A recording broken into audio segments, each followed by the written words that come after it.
तो आज हम लोग बिजनेस स्टडीज़ के चैप्टर 1 के most important previous year questions को डिस्कस करने वाले हैं। तो यहाँ पे आपके सामने क्वेश्चन लाऊंगा स्क्रीन पे। अगर आपको आता है तो आप सॉल्व करके देख लो, अगर नहीं आता तो उसके बाद आप आंसर चेक कर सकते हो। तो स्टार्ट करते हैं क्वेश्चन 1 के साथ। तो 4 मार्क का क्वेश्चन है आपका। तो केस स्टडी दे रखी है, तो पहले हम पढ़ लेते हैं वो क्या पूछ रहा है क्वेश्चन में नीचे से। Identify the objectives of management discussed about. तो हमें ऑब्जेक्टिव्स ऑफ मैनेजमेंट को ढूंढना है और कह रहा है state any 2 values with the company want to communicate to the society. तो वो तो हम देख ही लेंगे, ठीक है। तो केस स्टडी अब पढ़ते हैं। तो Maga limited was manufacturing water heater in the first year of its operation the revenue earned by the company was just sufficient to meet its cost. तो इस लाइन को पढ़ के मेरे को समझ आ गया कि ये ऑर्गेनाइजेशनल ऑब्जेक्टिव की बात कर रहा है, ठीक है। तो आगे बढ़ते हैं। To increase the revenue the company analyse the reasons of less revenue. After analysis the company decided to reduce the labour cost by shifting the manufacturing unit. तो यहाँ से मेरे को साफ पता चलेगा कि ऑर्गेनाइजेशनल ऑब्जेक्टिव की बात कर रहा है वो, कि प्रॉफिट कम और बन रहा है उनका, तो कॉस्ट रिड्यूस करो, ठीक है। ये सब बात हो रही है।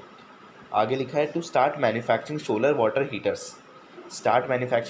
Water heaters and reduce the production of electric water heaters slowly. तो कह रहा है इलेक्ट्रिक वाटर हीटर्स मैं कम कर दूंगा। क्यों? क्योंकि सोसाइटी को फ़ायदा होगा, इलेक्ट्रिसिटी सेव होगी। और मैं क्या यूज़ करूँगा उसके बदले? सोलर वाटर हीटर्स, ठीक है। तो ये कौन सा ऑब्जेक्टिव हो गया? Social objective. तो 2 ऑब्जेक्टिव डिस्कस हुए, ऑर्गेनाइजेशनल ऑब्जेक्टिव और सोशल ऑब्जेक्टिव्स। मैं आपको मेन सॉल्यूशन दिखा देता हूँ। तो क्वेश्चन नंबर 2 ट्राई करते हैं। 3 मार्क का क्वेश्चन है, तो पढ़ते हैं पहले क्वेश्चन क्या है। Identify the various features of management highlighted in the above paragraph by quoting the lines. तो हमें लाइंस कोट करनी है फीचर्स ऑफ मैनेजमेंट की, जो हमें ऊपर पैराग्राफ में दे रखी है, ठीक है। तो अब केस स्टडी पढ़ते हैं। Anju and Manju are good friends considering the fact that the activities involve in and managing an enterprise are common to all organisations. Common to all organisation से मेरे को पता चल गया परवेसिव की बात कर रहा है ये। Management is a pervasive function, ठीक है। कॉमन टू ऑल ऑर्गेनाइजेशन से परवेसिव हो गया। After completing their masters in business management both of them takes up job at manager level in different organization as per their individual areas of interest. Anju takes up marketing job in retail company and strives to increase sales, ठीक है। और whereas Manju joins an NGO and works diligently to realize its objective related to providing employment to specially abled person.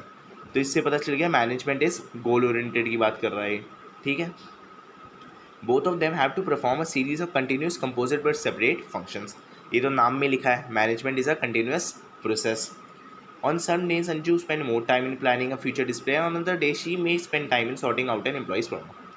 Both Anju and Manju make conscious effort to build a feeling of team spirit, and coordination among diverse individuals with different needs who work under them.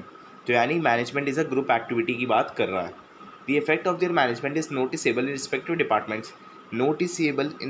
departments. यानी noticeable है, management is intangible की बात कर रहा है वो। आगे देखो लिखा भी है, as the targets are met according to plans employees are happy and satisfied and there is orderliness in its functioning rather than chaos. तो मैनेजमेंट इज टेंजिबल की बात हो गई। तो ये 5 फीचर्स हैं आपको जो वहाँ कोट करके बताने हैं। मैं आपको मेन सॉल्यूशन दिखा देता हूँ। तो अगला क्वेश्चन पढ़ लेते हैं। Management is regarded as an art by some, as a science और as an inexact science by others. The truth seems to be somewhere in between. In the light of this statement explain true nature of management. तो आपका 6 mark का question है।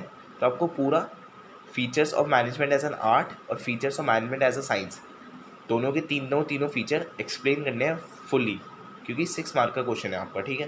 मैं आपको main solution दिखा देता हूँ। तो यहाँ पे इन्होंने आंसर में सीधा हेडिंग बता दी है, लेकिन 6 मार्क का क्वेश्चन आपको तो पूरा एक्सप्लेनेशन देना है। तो अगला क्वेश्चन पढ़ लेते हैं। Raman is working as a plant superintendent in TIFCO limited. Name the manager level at which he is working.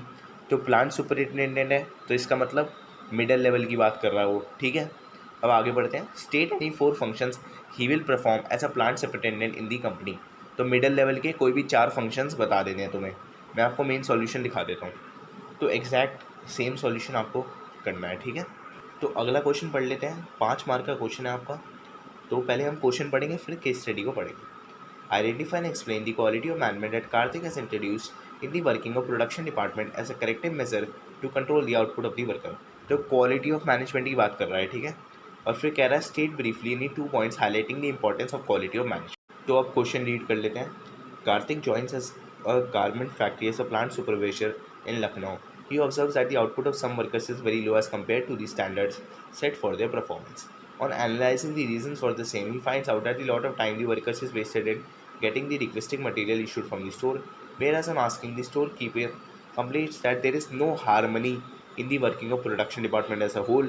Every day the workers approach him at the last minute to procure different kinds of threads, laces, mirror, etc. If it is not available in the store, then he has to place an order with the purchase officer. As a result, lot of time of the workers is wasted. So in order to integrate the various production activities, henceforth Karthik ensures that the storekeeper is informed well 3 days in advance about the requesting material. Consequently, the storekeeper is able to keep the materials ready for the workers every morning in accordance with the requirements. तो देखो जो मैंने आपको keywords यहाँ पे बताए, एक है इंटीग्रेट और हार्मनी वाला। तो हमें पता है कोऑर्डिनेशन की बात हो रही है, कहीं ना कहीं कोऑर्डिनेशन ही इंटीग्रेट करता है और हार्मनी भी ऑर्गेनाइजेशन में कौन लाता है, कोऑर्डिनेशन। तो क्वालिटी ऑफ मैनेजमेंट जो कार्तिक इंट्रोड्यूस कर रहा है वो है कोऑर्डिनेशन, और इसकी आपको इंपॉर्टेंस बतानी है। मेन सॉल्यूशन दिखा देता हूँ मैं आपको। तो ये आपका मेन सॉल्यूशन हो जाएगा, ठीक है। और इसका आपको कोऑर्डिनेशन की 2 इंपॉर्टेंस बतानी है, कोई भी, टोटल 3 होती है, उनमें से कोई भी 2 बता देना। So thank you for watching the video. मैं होप करता हूँ आप क्वेश्चंस को समझ पाए होंगे और खुद से प्रैक्टिस कर पाए होंगे।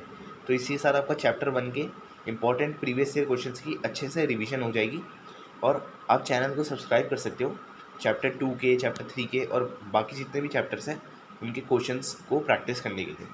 Thank you for watching the video.